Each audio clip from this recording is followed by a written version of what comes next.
Welcome to 15K plus random movie reviews, where we take random movies from Metacritic's 15K plus movies to randomly watch whether we like it or not.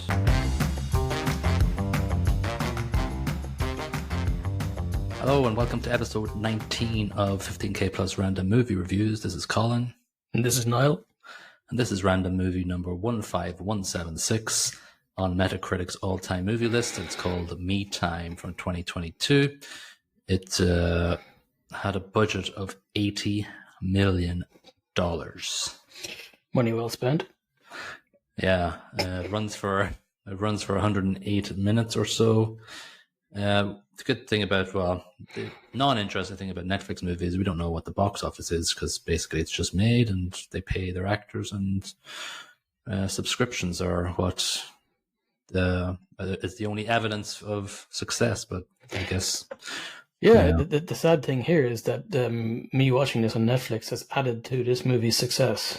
Yeah, it has a 25 Metascore and a 3.6 user score, so both critics and users hate this movie, and I will add my coin to the fountain and hate this movie also.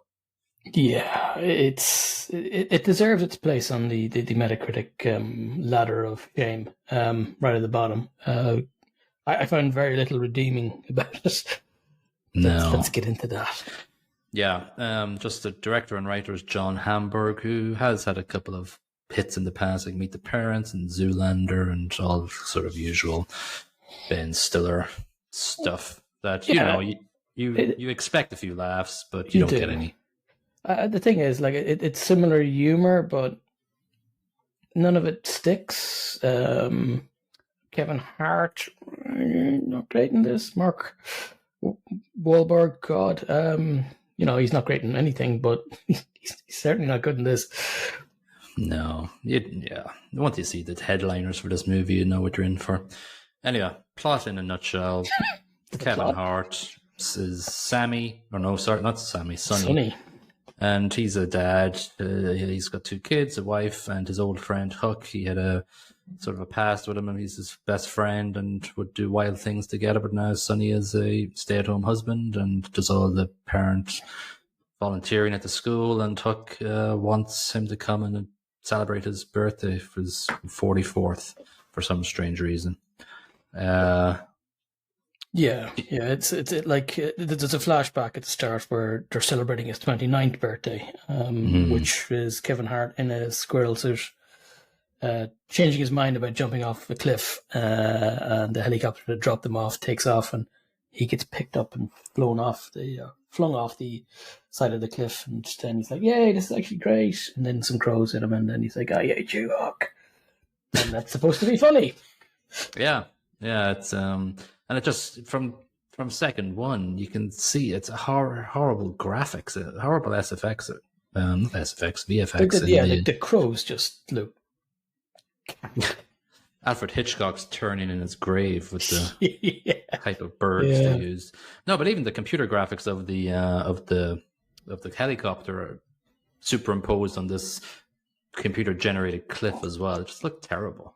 It's really bad. Yeah, it's like it looks very unprofessional. Considering they spent $80 million on this movie. Yeah, where did the money go? Was it all on Mark Wahlberg's and Kevin Hart's paycheck?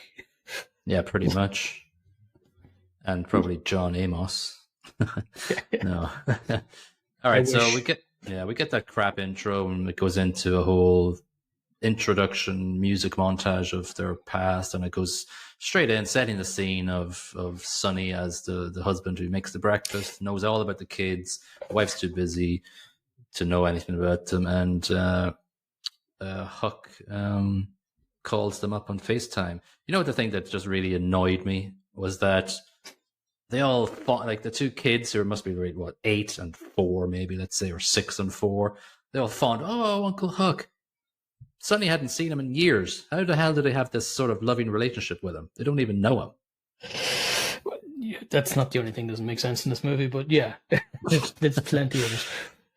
It's just annoying when you think about it. And so, that's all blah, blah, blah. It talks about a donkey, PENIS. And it's just like, oh my god, really? That is the joke. Yeah. It's supposed to be funny, and then the kid reacts to seeing a picture of a donkey dong, and it's supposed to be funny. I just don't get it. And in the midst of all this breakfast scene, Sonny, Kevin Hart, turtle poop, was it? Kevin Hart manages to slip on turtle poop twice in the midst of like 5 minutes, and that's supposed to set the scene, and then we go, "Oh, this is hilarious!" Tripping, slipping. It's something. It's I don't get it. I don't know why trying this very basic slapstick nonsense. I think slipping on tortoise is a metaphor for the entire movie. It pretty much it's exactly what it felt like as I was watching it. Repeatedly. Yeah, whacking my head off the ground. Unfortunately, the coldness of oblivion didn't embrace me, and I had to watch the rest of the movie. Yeah, it went on for a long time, and yeah, it's sort of like after the breakfast scene, it goes and shows him as this PTA president, and it doesn't really make a difference because all of these small bit actors don't mean anything. All the teachers that work in the school and the crossing guard doesn't mean anything, but they're just these characters that are meant to make you feel something, that he's comparing his character to them or whatever. It doesn't make any sense, and I think they're trying to set it up that he's feeling a little bit inadequate. His wife's this fancy architect, and he had a potential career when he was a kid. Blah blah blah blah, but he gave it up to look after the kids. In fairness, there's one part that's reasonably, I don't want to say good, but one element to this that. The scene's quite modern in that he's a stay-at-home dad, and it doesn't mock him necessarily for that. It's although I don't know, it could have done a better job of that as well. It's quite a modern scene, I guess, is what I'm trying to say. But that's 2022 Netflix movie for you. That's very paint by numbers Netflix movie. Let's show a modern family.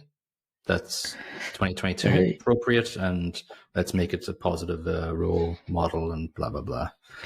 It's not very surprising. Yeah, it puts him it puts Sonny out of odds with his wife. He meets Armando at the meal, and he's kind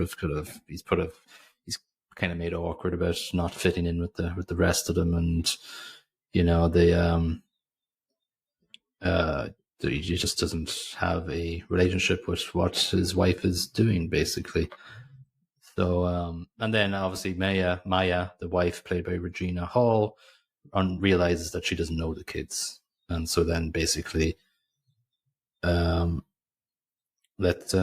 she finds out the kids learning Mandarin, and she wasn't aware of that fact. Yeah, but it's a very simple, stupid concept. And at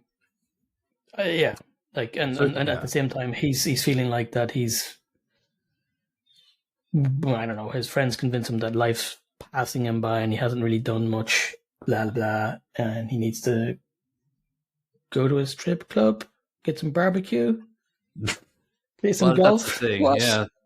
Before he goes, I just want to mention that the guy, I don't even remember his name. I don't really care. The whitest guy they could find with the gingerest the big tall ginger lad. Yeah. It's like, let's just pick the opposite of Kevin Hart. Let's just find somebody. So he lies and says the crossing guard Lenore, let life pass her by. So he's like, all right, I'll do me time. And so then this montage begins of just crap. He plays golf with a bunch of Asian ladies, which comes across a bit racist. He has a barbecue and he vomits up everywhere after it, and then he goes to a strip lounge and the babysitter is there. And it's like, that's supposed to be hilarious. Yeah. Like it's potentially, I suppose, an awkward scene, but the awkwardness doesn't translate into humor. No. So he sits there with the Death Star and he has a bit of a deliberation going, all right, I'm going to go to Huck's 44th. And so we meet Huck and he's naked, of course. Well, why not? Yeah. And so they go on the birthday bus. and the worst graphics ever when they show him looking at whatever this Huckella. Like it's supposed to be Coachella, but it's made for Huck to celebrate his birthday, and it just looks like a green screen from the 80s of the bus. It's like 80 million, really? Yeah, and what's funny is I think it's actually a paint job, so it's crap. Yeah. I don't get it. No. And there's a scene on the bus when they're driving that kind of annoys me as well, where he's talking about, his past career where he used to play keyboard when he was Dr. Silk. And the guys are asking him, so where can we get your songs? Where can we get your music? And can we get it on Spotify or SoundCloud? Yeah. And he said, no, it's on CD. And everybody looks confused. Yeah. And no, that's not reality. It's not a joke. And people in their 20s actually know what a CD is, you stupid movie. Yeah, but like Kevin Hart he's playing whatever, probably a late 30s guy, early 40s, he's Huck's friend. So why don't you have him on Spotify and SoundCloud? You're not from the 70s. You're not from the 80s. You're an adult in the 2010s, 2020s. You should be putting stuff on Spotify and SoundCloud. It doesn't make any sense anyway. Yeah. It's like a really crap stand-up comic thing. So what about these CDs, right? It's just flat. It's cheap. It's cheap humor. Cheap attempt at humor. I think there was one thing said in the entire movie where my mouth kind of smiled because it kind of tickled my... You take that back. Sorry. Nothing in this movie. No, it was one phrase when they got to this whole Huckella crap birthday party. Sonny was like going, "Oh, where do we sleep?" And Huck goes, "It's 6 to a yurt." And I thought that was kind of funny, but that was it. Just because the word yurt is quite humorous. Yeah, it is humorous. Yeah, so like we're 30-minute mark here, and it's like, where is this going? It's like, what's going on here? So like this whole thing happens where Sonny is taking a crap in the cliff, and this computer generated little kitten, this wild cat, comes up, and it's so bad looking, and then the adult cat comes, and that's so bad looking, and it's just runs shocking. away, and everybody calls him Big Dog then, and it's terrible. And he hits the mountain lion in the jugular with a EpiPen. Yeah. And this impresses everybody, and now he's Big Dog. Yeah. Okay. Yeah, that's good. So then we find out that Huck is $47,000 in debt to Stan, who's played by Jimmy O. Yang, who you know from Silicon Valley as John Yang. I did like his career title as the alternative revenue specialist. Yeah. And you just knew then that, okay, this finger breaking scene, Sonny is going to get his finger broken once this conversation happens. Obvious. He's flapping his hands there and going, yep, bang, done. And then, strangely enough, after telling the bus driver, see you in 5 days, don't come back, the bus is there to pick them up because it's all over, because they flame torch the Israeli Secret Service lady, hit woman, finger breaker, put everything on fire. So, why not? Makes sense. Ella is over. And then, like, Huck has this massive exposition time talk with Sonny, and it's boring, and we don't really care. And then they just decide, okay, really didn't care at that point. No, then they say, okay, let's get Armando back because he's up with your wife trying to buy an island so she can work on the island forever. And let's go and get an Uber. And this Uber lady driver was terrible too. And they just somehow they got into the house and started burglarizing it and taking a dump on the bed. That annoyed the crap out of me. It doesn't show them getting into the house. They're in the house. Yeah, like, that's weird. Like, that's not how stuff works. People lock their house when they leave. They just appeared in the house and never explained. But they also said that they weren't going to break anything at this point. But how did you get in without breaking something?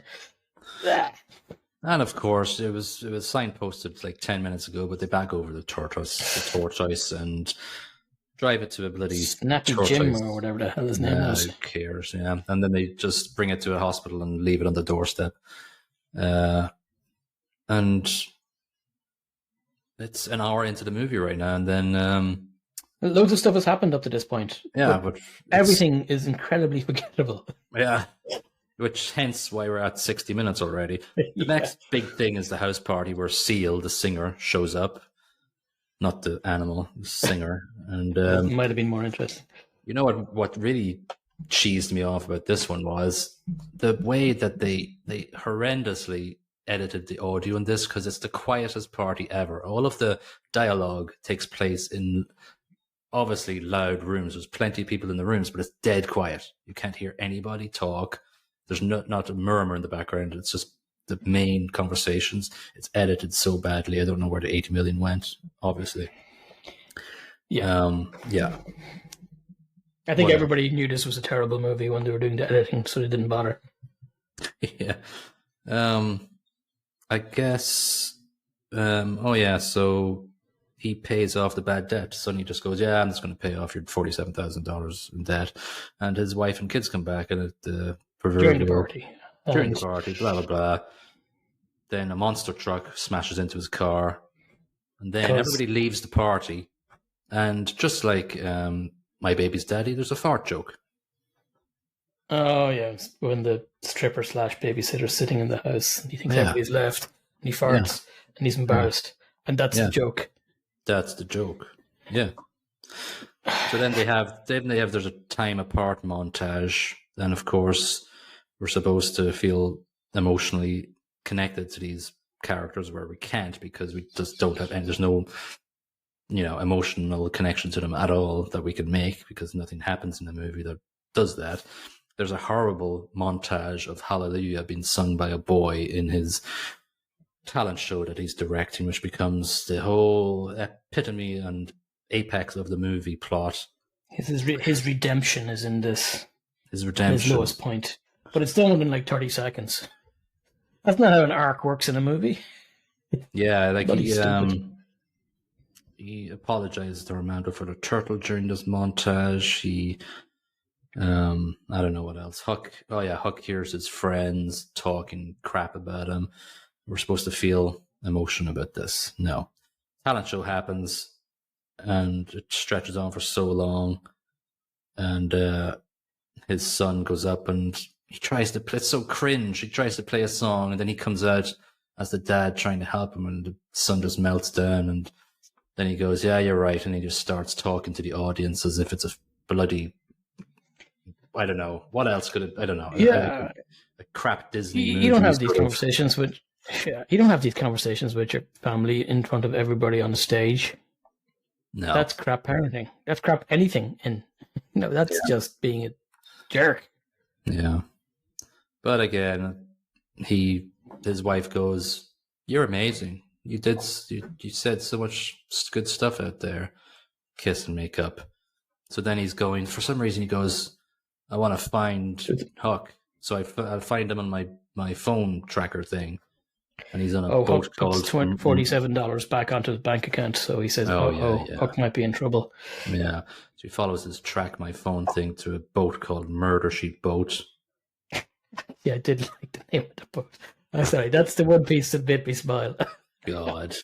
I'm sorry. Again, it's so long. They go on it, and I'm like going, he's working on the boat. He's not going to get murdered. He's working. And there he is, working the bartender. Yeah. Again, it's so long. It's like, when is this movie ending? And then it's just then a party happens for... And the Uber lady's in there smashing stuff and pooping in the toilet or on the toilet. I don't know. Like, what? She turns up. She's given... Why is she on the boat? The Uber lady's the on the Uber boat. driver. Oh, yeah. I don't know, actually. I have no clue why she turned up. Because I remember seeing it. I was thinking I could rewind and find out. No. But then I thought to myself, I'd have to watch some part of this movie a second time. And I'm not doing that. Ever again. No. She turned up, and it's like, I took a dump on their bed or something. It's like, all right, that's time to get out of here. And I'm like going, yes, please get out of here. So then they they join forces to become a party hosting thing, Huck and Sonny, and I think it's the daughter's birthday. I don't really give a crap who, whatever it is. And it's just like all this crap happens. And then the last sentence of the movie is, I gotta get him away from Jill. And then it just fades to black. It's like the whole movie is like one very long episode of a sitcom, a bad sitcom. It's like, okay, like that last sentence doesn't make any sense in a movie. Yeah, it's just there was missing a laughter track, and just was just far too long. Too much stuff happens, nothing happens. There's no arcs. There's no anything. There's no progression of any characters.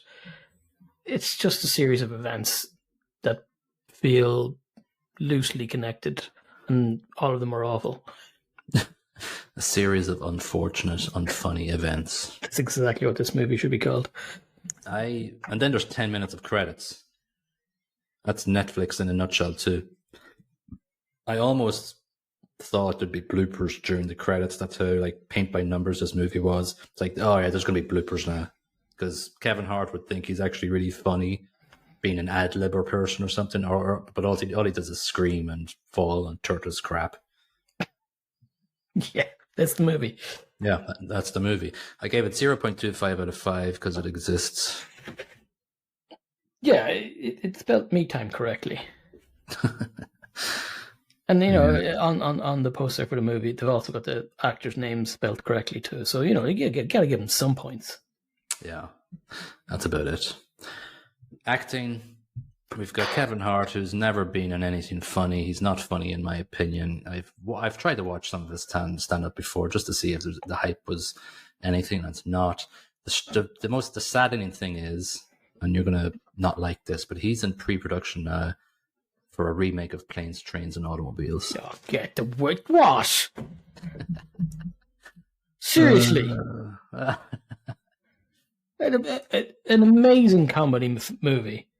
Yeah. And he's going to get his hands on it. Oh my God. And all he's going to do... Wahlberg with him. I probably will, actually. All he's going to do is slip on tortoise crap. Yeah, or the same sort of crap. Like, the original was so good.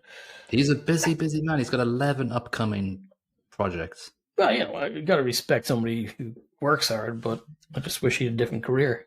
Yeah, I wish this didn't exist. Huck, Mark Wahlberg, obviously Boogie Nights is probably his apex of his career. You love Ted, obviously, because you're a weirdo. Did like Ted. Yeah. But I think that's because Seth MacFarlane knows how to write a movie. Yeah, and the Orville as well. Yeah. Maya, played by Regina Hall. I just remember her from Scary Movie, yelling in the movie theater, "Do not go in there!" Stuff like that. Yeah. Scary Movie is pretty okay for what it is. Yeah, it needed to stop at number 1 though. Oh yeah, I don't think about any of the rest of them. The father-in-law is played by John Amos. You always know his face when he pops up, coming to America. Awesome.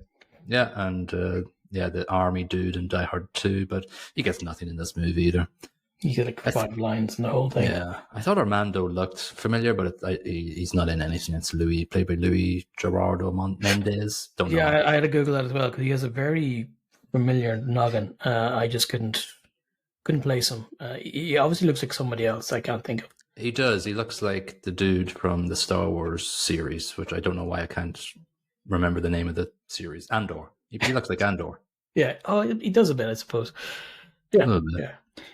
And Stan, played by Jimmy O Yang, as I said, he played John Yang in Silicon Valley. And I think I remember seeing him as a stand-up in Singapore when I lived there as well. Get away. Yeah, I think he was starting off. He was pretty funny, actually. Gave the acting 1 out of 5. What about you? 0.5. I found nothing good there. Yeah, Sound Brackets track, I gave 0.25 out of 5. It was garbage. The Hallelujah montage just felt stupid, and I hated it. The whole seal thing was shocking. Cringe. It was cringe. Shocking rubbish. Seal's just there for a paycheck. I just don't get it. But he played, obviously, Kevin Hart plays the keyboard magnificently, but it's just the corny reactions in the crowd. It cuts to all his side character sidekicks, and they're all just, oh, wow. Yeah. He's actually good. Shut up. Shut the hell up. Yeah, so 0.25 out of 5 for that. Are you the same? I gave it a 0.5 because I didn't want to think too much about fractions, because thinking too much about this movie upsets me. And production, again, 0.25 out of 5. The graphics effects, especially of the wild lynx cat attack movement, was terrible. It was terrible. Actually, I read up that a crewman fell 30 feet and severely injured himself during the making of this movie. I tried to find an update if he was actually okay, but of course they just mentioned that it happened during the filming and they don't follow up. None of the websites follow up and actually, was he okay? But I can't believe that somebody nearly died or possibly died to make this movie. Yeah, it's terrible. Yeah. I just think 80 million. How can you make such crap graphics happen with 80 million? I had scribbled down a 1 on production, but I'm just, with you saying 80 million now, I'm just thinking no. Yeah. Just no. Just 0. No. Just no. Yeah. Production's woeful. It's terrible. And it's like, I blame Netflix as well, just because they throw money at certain actors when they're going through a hot phase, and it doesn't work out a lot of times. A lot of the Adam Sandler movies sucks. There are some good Netflix movies out there, but I think that the fear of failure isn't as big on Netflix. Yeah, they just throw money and whatever. I'm guessing Wahlberg and Kevin Hart got like 20 million each, probably. Well, listen, Mark Wahlberg did all the bloody Transformer movies, and they're just paychecks. They're all awful. Yeah, terrible. So it's not unusual to see him just collecting a paycheck. Fair play to him. I'd do it if I could too. Yeah, fair play. Yeah. Peter Travers at ABC News gave it 10 out of 100. He said, despite the star presence of Kevin Hart and Mark Wahlberg, this laugh-starved buddy comedy is crushingly dim-witted and disposable. Yep, that's a very good definition. I don't know why RogerEbert.com is so bad these days with these reviews, but Thomas Laughley, which is the weirdest name I've ever come across, gave it 63 out of 100. It says, they say, Me Time has some structural problems that drag the story, taking too long to reintroduce Huck in the second act, and littering the overall canvas with too many side players throughout. But it comes with enough rewards, nonetheless, thanks to an idiosyncratic group of lovable people who just need to get a little crazy in order to survive as their true selves. What absolute trash. Trash. No, Mr. Ebert fella, no. Horrible. Let's forget that ever happened. Shall Please. we? No, I'll talk to the therapist tomorrow. All right. The good thing is that we are rolling between 1 and 1,000 because it's episode 20 next episode. So let's roll the dice and see what we get. We are going to get 120. Get out of town. Yeah. So let's have a look. See, that documentary. Should be. Yeah, it will be. It's not going to get anything normal. Okay, so movie 120 got a 94 out of 100 cumulatively on Metacritic. It's a movie from 2023 called Past Lives, and it's Korean. Oh, you know what? I'm a big fan of Korean cinema, so that's actually a good thing. I've watched a bunch of Korean movies recently. All right, that's good. Usually quite good. All right, cool. Well, this is a drama romance, so it's PG-13. Oh, it's by that A24 Films always make lots of good movies nowadays. Not that you like some of their stuff recently, but no. So just the little synopsis here is Nora, Greta Lee, and Hae Sung, played by Tae Yo, two deeply connected childhood friends, are wrest apart after Nora's family immigrates from South Korea. 2 decades later, they're reunited in New York for one fateful week as they confront notions of destiny and love and the choices that make a life. So there we go. Yeah, so it's got a Metascore of 94 and an 8.1 user score, and it's a Metacritic must-see.